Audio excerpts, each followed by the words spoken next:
हमने last chapter में देखा कि कैसे हमारे संस्कार परिवर्तन पॉसिबल है, और वो भी देखा कि हमारे शरीर में जो सेल्स हर मिनट मरते हैं, वो जब नया बनते हैं तो वो हमारे विचारों के अनुसार नया संस्कारों के साथ बनते हैं।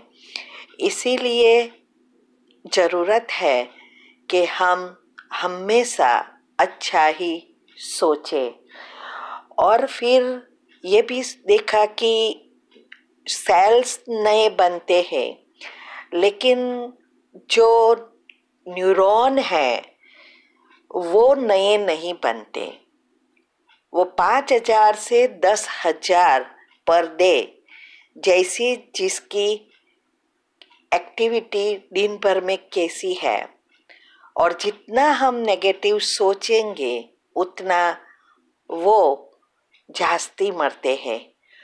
और ये न्यूरॉन जो है सबसे लॉन्ग लाइफ वाले बैक्टीरिया माना सेल्स होते हैं, और उसको हमने देखा कि ग्रुप में और बैलेंस में रखना बहुत आवश्यक है। जितना वो ग्रुप में है और बैलेंस में है उतना वो अच्छी रीति कार्य करते हैं, क्योंकि सारा हमारे शरीर का और हमारे जीवन का आधार ही ये न्यूरॉन है। तो उसको संभालना भी आवश्यक है, बैलेंस रखना भी आवश्यक है, और ग्रुप में रखना भी आवश्यक है। तो वो कैसे ये हम कर सकते हैं, उसके लिए ज़रूरत है न्यूरोट्रांसमीटर्स। ऐसे बायोकेमिकल्स होते हैं जो इसको बैलेंस में रख सकते हैं। हमारे शरीर में एक क्रिया होती है जिसको कहते हैं न्यूरोट्रांसमीटर की क्रिया। वो न्यूरोट्रांसमीटर की क्रिया में ही हमारे अंदर बायोकेमिकल्स उत्पन्न होते हैं जो मैसेज को प्रोसेस करते हैं और सारी अंदर की सिस्टम को चलाता है। तो ये जो न्यूरोट्रांसमीटर की क्रिया है वो हमारा मन जितना शांत और सकारात्मक उतनी अच्छी रीति ये क्रिया चलती है, क्योंकि जितना हम पॉजिटिव होते हैं तो हमारे विचारों की गति धीमी होती है और नेगेटिव से एकदम फास्ट होती है। तो जितनी हमारी गति श्वासोश्वास की धीमी है उतना हमारा मन शांत होता है। आजकल जो टेंशन और डिप्रेशन का कारण है ये यही क्रिया के कारण होता है। और जो न्यूरॉन है वो ही मैसेज द्वारा हॉर्मोन्स और सेल्स के साथ काम करते हैं। माना न्यूरॉन, हॉर्मोन्स और सेल्स ये तीनों के बीच सिर्फ संदेश द्वारा ही कार्य होता है। दोनों एक दूसरे के नजदीक होते भी कुछ नहीं कर सकते, और अगर ग्रुप में से कोई भी सेल्स अलग हो जाता है तो वो कैंसर का सेल्स बन जाते हैं। तो ये जो न्यूरॉन जो है वो ही हॉर्मोन्स को मैसेज देता है, हॉर्मोन्स उत्पन्न करते हैं, और वो हॉर्मोन्स हमारे जो 7 पॉइंट है, चक्र है, उससे जुड़े हुए हैं जो मेन हमारे शरीर के ऑर्गन के साथ जुड़े हैं।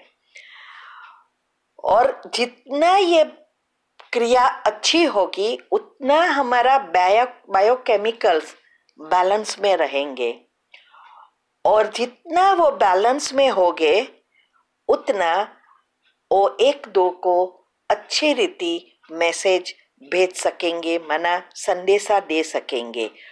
और इससे हमारी सभी सारी सिस्टम अच्छी रीति चलेगी, कोई बीमारी भी नहीं होगा और कोई प्रॉब्लम भी नहीं होगा। क्योंकि हमारी जब ये क्रिया अच्छी चलती है, विचार अच्छे हैं, तो ये क्रिया भी अच्छी है। वो आगे आएगा कि कैसे ये ब्लॉकेजेस हो जाते हैं और सारी बीमारियों का जड़ बन जाता है, प्रॉब्लमों का घर बन जाता है। शरीर के हर एक सेल्स, टिश्यू, शरीर की सभी क्रियाएं, इम्यून सिस्टम, एंडोक्राइन सिस्टम, सब इसके पर आधारित है। और ये सब हमारे जो स्पाइनल कोड है उसमें उसकी स्विच है, और वो नर्वस सिस्टम के द्वारा एक दूसरे से जुड़े हुए हैं, मैसेज पास होता है। तो जब ग्रुप ऑफ सेल्स इकट्ठे होते हैं तब टिश्यूज बनते हैं, और जब ग्रुप ऑफ टिश्यूज इकट्ठे होते हैं तो मसल्स बनते हैं। जब ग्रुप ऑफ मसल्स उत्पन्न होते हैं, इकट्ठे होते हैं, तो ऑर्गन्स बनते हैं और सारी बॉडी तैयार होती है। तो एक ही विचार करो कि हमारे विचारों के अनुसार सेल्स बनते हैं, और सेल्स के अनुसार टिश्यूज, और टिश्यूज के अनुसार मसल्स, और ऑर्गन्स और बॉडी। तो एक ही हमारे विचारों के आधार पर ही ये सारी क्रियाएं चलती है। हमारे अंदर लगभग 50 प्रकार के रसायन उत्पन्न होते हैं हमारे संकल्पों के आधार पर। इसमें मुख्य 6 है जो 6 चक्र से जुड़े हुए हैं, और वो 2 ग्रुप में बांटे हुए हैं। तो ये जो 2 ग्रुप है उसमें एक है सेंसरी और दूसरा है मोटर। सेंसरी माना हमारे 5 सेंसेस द्वारा वो मैसेज को हमारे ब्रेन में भेजते हैं। एक ग्रुप केमिकल का ये कार्य है, और दूसरा जो है वो ग्रुप है मोटर, माना वो मैसेज को ब्रेन फिर प्रोसेस करके हमारे शरीर में के अंगों तक पहुंचाता है, सेल्स और हार्मोन्स द्वारा। जब ये न्यूरॉन इनबैलेंस होता है तब पहले हमारी एकाग्रता और याद शक्ति इफेक्ट होती है। जैसे जैसे ये साइंस प्रोग्रेस कर रहा है, ऐसे ऐसे आप देखते हैं हमारे अंदर विचारों की गति इतनी फास्ट हो गई है, क्योंकि सारा दिन हम कचरा ही भरते हैं। और इससे आज देखो तो याद शक्ति और कंसंट्रेशन पावर सबको प्रॉब्लम है, बच्चों से लेकर बूढ़े तक। बड़े होते हैं तो कम होती है, लेकिन बच्चों को भी ये प्रॉब्लम है। और यही कारण है, ये न्यूरो इनबैलेंस का कारण से ही हमारी मन की बीमारियां होती है। छोटी मोटी पहले बीमारियां होती है, फिर जीवलेन बीमारी तक पहुंचा देता है। जैसे बीपी, डायबिटीज से लेकर जीबीएस, पार्किंसंस और कैंसर तक पहुंचा देता है।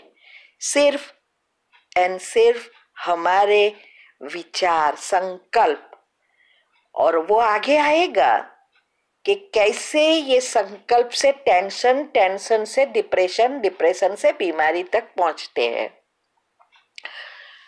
तो अगर हम हमारे संकल्प को कंट्रोल कर ले, माना परिवर्तन कर दे, तो सभी से हम मुक्त हो सकते हैं। और दुनिया में सब इसके लिए बहुत ट्राई कर रहे हैं। पॉजिटिव विचारों, मेडिटेशन करो, कई प्रकार की सबने युक्तियां निकाली है, लेकिन सही युक्ति तो अभी भगवान ने बताई कि कैसे हमारे संकल्प परिवर्तन हो सकते हैं, चक्र ब्लॉकेजेस खुल सकते हैं और हम बिल्कुल स्वस्थ और श्रेष्ठ जीवन जी सकते हैं। और आजकल जो बीमारी आ रही है वो सडनली होती है। जब हमारे घर में ये बड़ी बीमारी आई तब मैंने हॉस्पिटल में देखा, हर एक जगह पे बोर्ड मारे थे कि ये सिम्टम्स पता चले तो तुरंत डॉक्टर को कंसल्ट करो। लेकिन किसी ने ये नहीं बताया था कि ये ना होवे उसके लिए क्या करना है। हो जाए फिर डॉक्टर को कंसल्ट करना है ट्रीटमेंट के लिए, लेकिन होने के पहले कैसे उसको प्रिकॉशंस लिया जाए ये किसी ने नहीं बताया था। और ये सब ढूंढते ढूंढते यहाँ तक हम पहुंच गए। तो अभी कल देखेंगे कि ये हमारे ब्लॉकेजेस क्या है, कैसे हर एक की बीमारियां अलग अलग है और क्यों बीमारी लंबा समय तक दिखाई नहीं देती और सडनली बाहर आती है। ये सब हम कल सुनेंगे। अभी ये बहुत बहुत इम्पोर्टेंट टॉपिक्स आ रहे हैं। आप खुद सब्सक्राइब करो और आपके जो भी जान पहचान वाले, परिवार वाले, फ्रेंड्स जो भी है उन सबको सब्सक्राइब करके कहो ये बात सुने, समझे और जीवन में उपयोग करो तो आने वाली बीमारियों से बच सकेंगे। फिर ऐसा ना हो टू लेट हो जाए। ओम शांति।